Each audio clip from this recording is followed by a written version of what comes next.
giving you a demo of Windows Phone 8 on the Lumia 920 device. And actually, I'm going to cover two things today. The first thing I'm going to do is sort of recap and demo a bunch of the things that we talked about earlier in June that are behind Windows Phone 8. And I'm going to sneak in a couple of extra new things there. But the second thing I'm going to do is focus on a new area of innovation and show things that we haven't shown before related to the camera and photography. There's a number of cool things that fit terrifically with the Lumia 920, and we thought today would be a great day to unveil those. Now, I'm not going to go through and show all of the terrific new features in Windows Phone 8. We're saving that for a later date, but still, there's some pretty cool stuff to go through right now. So let me jump over here and grab my Lumia 920 and start my demo. So what I have here is the Lumia 920. This is my own phone. That what I'm going to do is take you through how I might personalize it for me.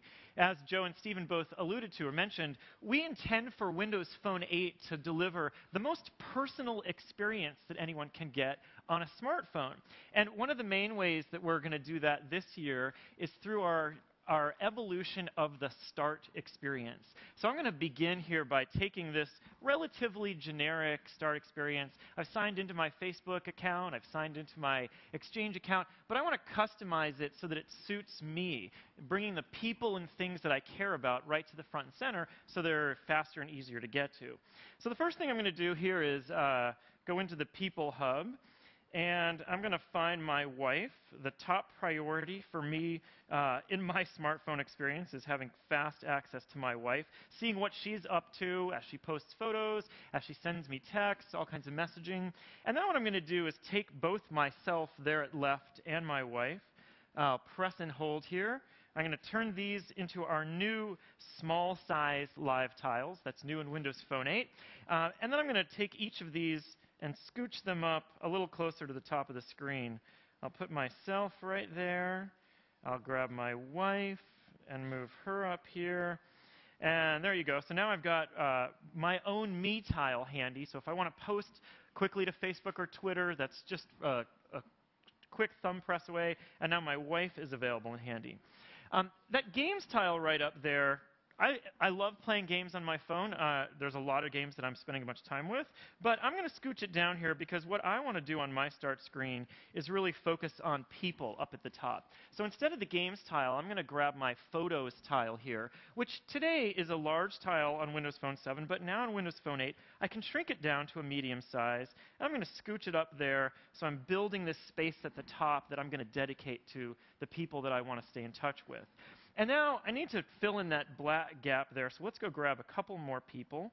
I'll go into the People Hub, touch the letter A here to get my picker by letter. Then I'm going to grab Terry Meyerson, my boss, pin him to start. And we'll go back here and grab Steve Ballmer as well, who we certainly wouldn't want to leave out of my personalized start experience. So you can see here, obviously, Terry must be wondering what's going on with me. I've got missed calls from Steve. I've got new messages from Terry. Already the benefit of these live tiles, but let's scooch them up. And one thing that you might notice here is that these small people tiles, I see the photos that people are posting, but I also see the number of notifications. And you all are familiar with Windows Phone. We aggregate together things like your text messages, Facebook messages, Facebook posts, so that you have one quick place to glance at and connect with all the things that the people you care about are doing. So now, the top of my start experience here really is dedicated to those humans in my life that I want to be in touch with, and I feel pretty good about that. So the next thing I'm going to do is focus on apps. As Stephen mentioned earlier, the Windows Phone app catalog has been growing really quickly. We're well over 100,000 apps. And as many of you probably are aware, a lot of the announcements that we made in June relate to our core technology. The Windows Phone 8 technology shares a common core code base with Windows 8. And one of the benefits of that technology change is that our app platform becomes much easier as an ecosystem for developers to target a really wide range of devices. So let me just take some apps. The first thing I'm actually going to do is grab a couple apps here that already exist in Windows Phone 7, because Windows Phone 8, of course, runs the Windows Phone 7 apps as well. So I'll grab Flickster there. I'm going to grab the weather channel here and pin these to start. And you'll notice that right here on Windows Phone 8, even though I'm running on a brand new high-resolution screen, these live tiles scale up. They look terrific. These apps were unchanged, and they still work on Windows Phone 8. So all that benefit is still available to users. And what I'm going to do here is I'll grab these and scooch them up. We'll get them up here so they're a little bit better in view. And then the last thing I'm going to do with apps is jump back over here and grab a CNN tile. One of the things that's cool about this, CNN has built an app, and what they're going to do as well for Windows Phone 8 is support some of the brand new platform extensions that are available as part of Windows Phone 8. So here I can take this CNN tile, for example, and turn it into the new extra large size, which is incredibly handy for me as a guy who really wants to follow the news and see what the top headlines are glanceably anytime I'm using my phone jumping to the start experience. So now you can see I've got at the top of my phone the people that I care about most. Right below it, I've got some live tiles from the apps and third-party experiences that I care about most. And that's an example of how the platform, these live tiles, of course, work not just on my Windows Phone 8 device, but on my Windows PC as well.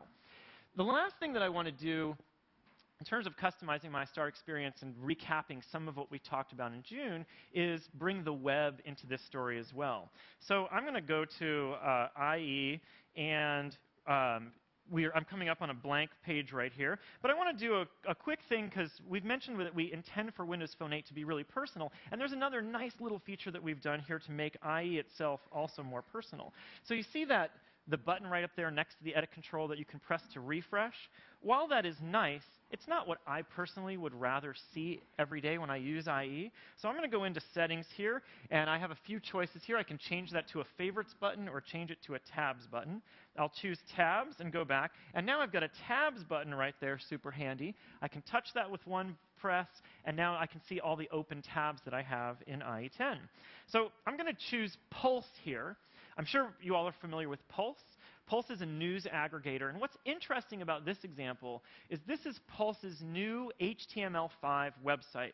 And of course, in IE10 it works with touch. This is full hardware-accelerated HTML5, and the interesting thing here is that the markup for this website is exactly the same between the phone and my Windows 8 slate or laptop or desktop. The web authoring that's happened here using HTML5 standard support does rescaling of the layout of the page depending on the screen size. So I get a very consistent experience across this wide range of devices, enabling the site authors to target a huge number of people with a great, compelling experience. So rather than looking at food news, I'm going to use the Pulse HTML navigation here to choose the business news section.